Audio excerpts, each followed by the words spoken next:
সম্মানের সঙ্গে নিজ দেশে ফিরতে ও আন্তর্জাতিক মহলের সুনির্দিষ্ট রোডম্যাপের দাবিতে সমাবেশ করেছেন রোহিঙ্গারা। উখিয়ার খাইংখালীর ১৩ নম্বর রোহিঙ্গা ক্যাম্পে সকাল ৯টা থেকে ২ ঘন্টা এই সমাবেশ অনুষ্ঠিত হয়।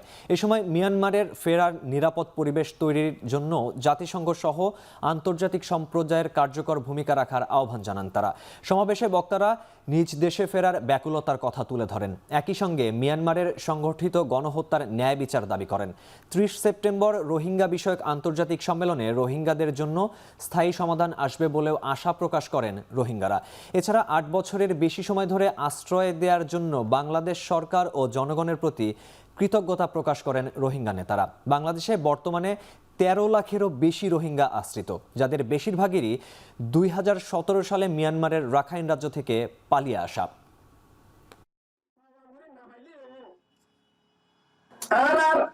মানুষ ইন্টারন্যাশনাল অর্গানাইজেশন আর ইস্যুরে আর ডিমান্ডরে ইনক্লুডরে আর ওপেনিয়ন কল এর হেড করে কাম সাস্টেনেবল সলিউশন লইবলাই বলি আর মজলিস কায়েম করা গিয়েছে।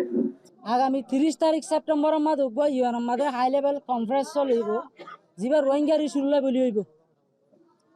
এই কনফারেন্স মাদে আর গ্রাস রুটতুন রিয়েল ভিকটিম যারা আছে তারা তরফতুন হনকবার রিপ্রেজেন্টেশনের অপরচুনিটি নফা